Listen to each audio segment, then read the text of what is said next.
بسم الله الرحمن الرحیم. لکمزکه خیر خیګړه د مخلوق شه،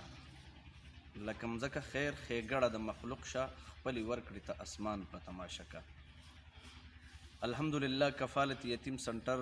ظلم کوټ روډ ډیری الډن ضلع ملکنډ کې چې کوم سنټر دی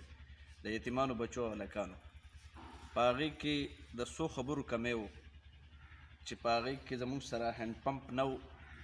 په هغې کې د یخ اوبو بندوبست نه و، او په بهر ځای کې چې تقریبا 3-4 کیلومیټره فاصله کې یو ځای کې نه کویې او نه د ځناورو دپاره څه انتظام د اوبو،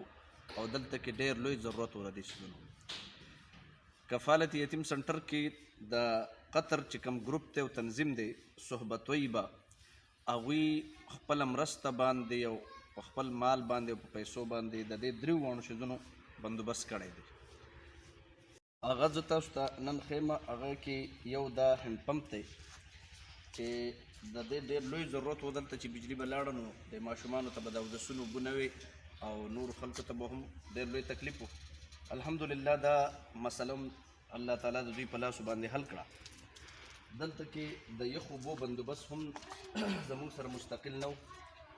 دوی ورله دا لوی مشین وله واغستو او د دې نه د یخ اوبو 24 ګنټې چې دی دا اوبه فراهم کړی، او بیا د دې سره سره بیا د هغې سره سره چې په دننه کم ګیزر دی نو د هغې نه یوه نلکه د بهر دپاره د عوامو او د دغې خواصو دپاره راویستله، ځکه چې چار چاپېره فصلونه دي او په دې طرف باندې د زمیندار خلک او عوام خلک رواني، هغوی ته د یخ اوبو بندوبست نه و. الحمدلله د ټنډه پانی فی سبیل الله په نوم باندې ورله چې دی دغه تنظیم د دې اوبو بندوبست او ورسره